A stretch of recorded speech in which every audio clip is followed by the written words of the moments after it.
And we're back. Welcome to my Premier League predictions for Game Week 21, Part 2, where this time we go through the 5 fixtures for the remainder of Game Week 21 after we had a very, very difficult to call Part 1, where actually I ended up getting 2 correct. Got the Luton Burnley score and the Newcastle Manchester City score absolutely spot on. So considering how tough of a Game Week Part 1 it was, I'm quite pleased with my performance there. I also have 2 more messages before we get into these predictions. Firstly, thank you for 1,500 subscribers, another milestone on the channel already. Considering my target for this entire season was to just get 1,000 subscribers, to already be at 1,500 is incredible. And maybe, who knows, we might just hit 2,000 before the end of the season. So if you haven't done so already, please do subscribe to the channel if you're new around here. And if you haven't done so already, make sure to check out my African Cup of Nations and my Asian Cup predictions, which will also be being posted at the exact same time right now. We've been doing that every single day. I think that has helped with the subscriber count over the last few days.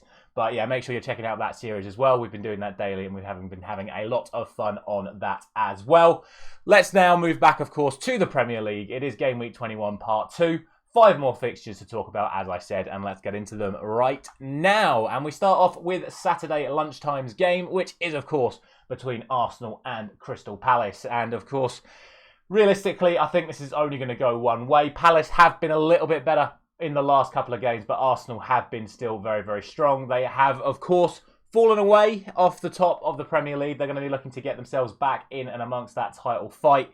And I think this is a good opportunity to do so. I think at home to Palace, you would expect Arsenal to get the win. And like I say, Palace are going to be missing a few players as well due to the African Cup of Nations. They are trying to sign Calvin Phillips, it looks like, this week as well. But it's definitely not going to be available for this game against Arsenal. What I'm going to go for is a 2-0 win to Arsenal. I don't really see Palace scoring in this one. They could if they're able to target Arsenal, I would say, left-hand side with the likes of Elise, but for me, this is going to be a comfortable 2-0 win for Arsenal. The other game on Saturday is Brentford taking on Nottingham Forest, and once again, I must apologise for saying that all the talk for the FA Cup game was going to be about Ivan Toney for Brentford. He was, of course, unable to play in that one. His ban was lifted the morning after that FA Cup game, but he is available to play today, or should I say tomorrow, against Nottingham Forest. And I think he's going to come back with enough impact to win Brentford the game. I'm going to go for 2-1 to Brentford. Yes, Nottingham Forest are going to have that potential points deduction hanging over them, which you would expect them to galvanise them and blah-de-blah-de-blah and all that. Yes, they did win in the FA Cup, but I think Brentford at home to Nottingham Forest. I think Brentford would be very disappointed not to win this one, and I think a lot of us would be surprised if Brentford didn't win this one, especially with Ivan Toney back in the side.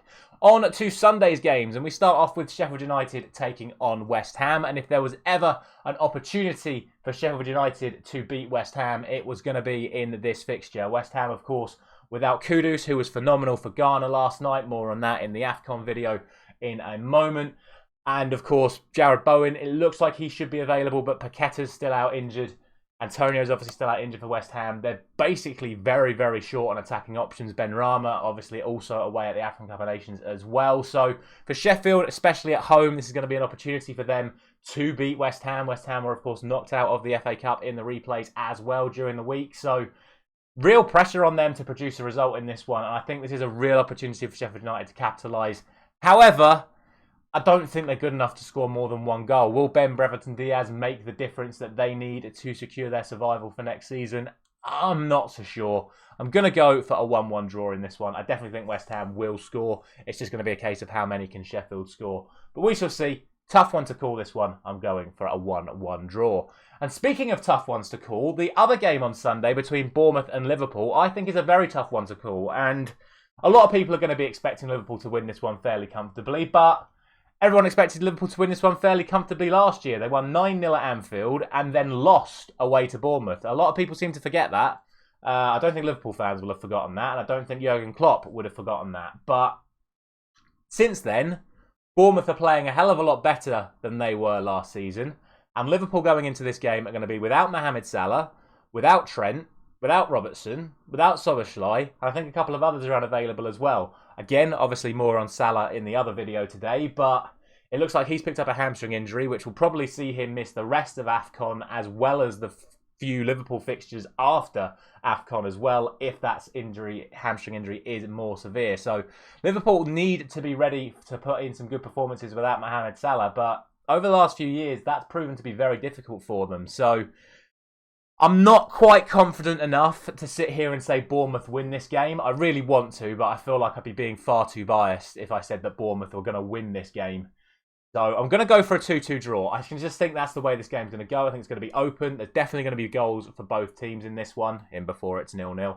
But I think Bournemouth may nick it, but I'm going to go for a 2-2 draw. Watch this space. Could be an interesting one, that one.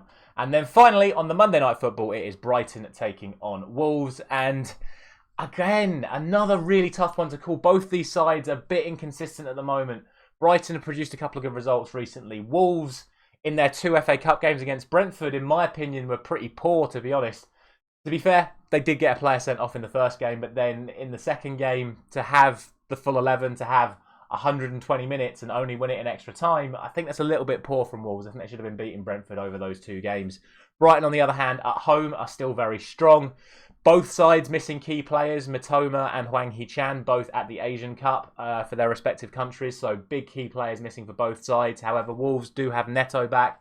Cunha's still playing well. Brighton look like they may have Ferguson back, and João Pedro's firing on all cylinders. So really, really tough to call this one. I just think with Brighton at home, with the way they play, I think they're going to nick it. I say nick it. I've gone for 3-1.